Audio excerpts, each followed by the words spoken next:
Pozri sa na svoje priesady. Sú žlté, zvednuté, smutne visia cez okraj črepníka a vyzerajú, že do rána skapú. Cítiš tú bezmocnosť? Tvoja jarná drina práve teraz vychádza úplne na zmar. A čo urobíš ty? Namiesto toho, aby si použil mozog, spanikáriš. Okamžite siahneš po fľaši predraženého chemického hnojiva, ktoré ti nanútili v záhradkárstve. A týmto krokom svoju úrodu definitívne zabiješ. Prestaň s tým. Zastav sa a okamžite vylej tú chémiu do kanála. Hovorím ti úplne na rovinu. Tvoje priesady práve teraz nepotrebujú ani kvapku hnojiva. Umelé živiny sú v tejto fáze pre tvoju rastlinu čistý jed. Každý jeden rok sa opakuje ten istý tragický scenár. Príde sezóna a ty začneš rastliny doslova topiť vo vode a dusiť v dusíku. Žiješ v blúde, že viac znamená lepšie. Je to fatálny omyl. Predajcovia hnojív ťa milujú. Si ich ideálna obeť. Predajú ti farebné fraštičky so sľubmi o zázračnom raste, zatiaľ čo ty doma systematicky likviduješ koreňový systém svojich vlastných rastlín. Myslíš si, že žlté listy znamenajú, že rastlina hladuje? Že jej chýba železo, horčík alebo dusík? Otvor oči. Tvoja rastlina nehladuje. Tvoja rastlina sa práve teraz dusí a hnie zaživa. Korene sú pľúca tvojej rastliny. Keď ich zaleješ do extrému a potom na ne šplechneš agresívne hnojivo, spáliš ich na... Vyber jednu z tých zdochlín z kvetináča. Urob to hneď. Pozri sa na tie korene. Sú biele a pevné? Nie. A práve na tieto rozkladajúce sa, zničené korene ty leješ koncentrované chemické soly.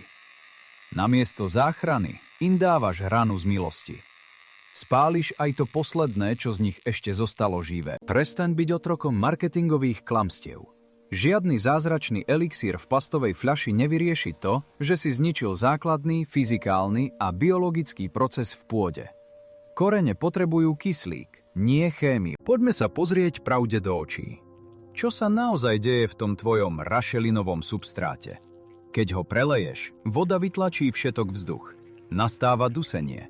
Korene sa uzatvoria a prestanú prijímať živiny. Dokonca aj keby si mal v substráte tony dusíka, rastlina ho nedokáže absorbovať, ak jej korene nemajú prístup ku kyslíku. Stojí v jedálni plnej jedla, ale má zalepené ústa. A v tomto momente nastupuje tvoj najhorší nepriateľ.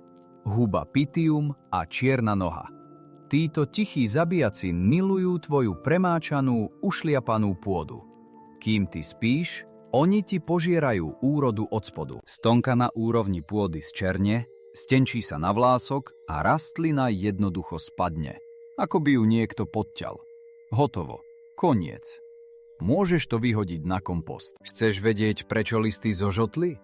Pretože rastlina v sebaobrane sťahuje posledné zvyšky energie z listov, aby sa pokúsila zachrániť hníjúce korene.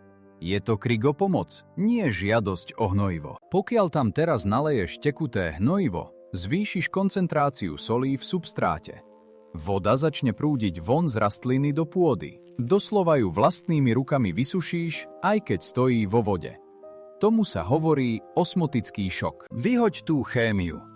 Zabudni na babské rady s droždím, mliekom alebo banánovými šupkami. Tvoja rastlina bojuje o holý život. Nepotrebuje tvoje kulinárske experimenty, z ktorých akurát tak chytí pleseň. Máš presne 24 hodín na to, aby si zastavil tento masaker. Ak neurobíš krok za krokom to, čo ti teraz poviem, môžeš ísť do obchodu a kúpiť si hotové priesady od nejakého profesionála, pretože tie tvoje to neprežijú. Krok číslo 1. Okamžite zastav zálievku. Nechytaj kanvu do rúk. Pôda musí vyschnúť. Zober obyčajnú drevenú špajdľu. Hneď teraz. Zapichni tú špajdľu hlboko do kvetináča, ale opatrne, aby si úplne neroztrhal to málo koreňov, čo prežilo. Urob diery. Prepichni tú udusenú zliatú hlinu až na dno. Pusti tam vzduch. Korene musia okamžite začať dýchať. Tieto ventilačné šachty zachránia rastline život. Fyzicky si rozbil tú tvrdú, nekompromisnú škrupinu, ktorá rastlinu dusila zhora nadol. Krok číslo 2. Prichádza agresívna dezinfekcia a okysličenie.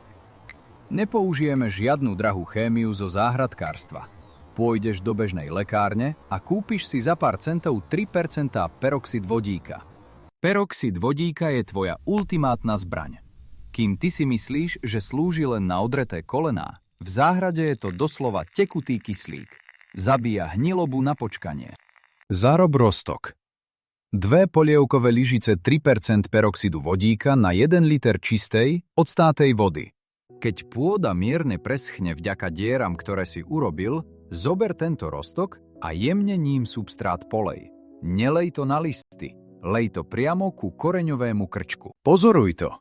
Okamžite uvidíš, ako substrát začne jemne peniť a šumieť. To je zvuk víťazstva. To je peroxid vodíka okamžite spáli a zničí bunky patogénnych húb a baktérií, ktoré spôsobujú hnilobu koreňov. Vyčistí ten toxický bordel, ktorý si vytvoril svojim prelievaním. Zároveň tento voľný kyslík reštartuje mŕtvý koreňový systém. Korene zrazu môžu dýchať. Začnú rapídne regenerovať, vytvárať nové jemné vlásočnice a zachraňovať rastlinu. Od tohto momentu meníš celý svoj prístup. Priesady už nikdy nebudeš zalievať zhora ako nejaký amatér so záhradnou hadicou. Končíme s potopami v kvetináči. Od teraz zalievaš výhradne zo spodu, do podmisky. Naleješ vodu, necháš rastlinu, aby si nasala presne toľko, koľko potrebuje. Po 20 minútach všetku zvyšnú vodu bez milosti vyleješ. Ak vo vode necháš stáť kvetináč dlhšie, opäť udusíš korene. Korene musia hľadať vlahu ťahaním sa nadol, čím budujú masívny a silný systém, schopný udržať obrovskú úrodu. Aby si zabezpečil, že povrch pôdy už nikdy nebude ideálnym miestom pre pleseň a čiernu nohu, použiješ ďalšiu tajnú zbraň.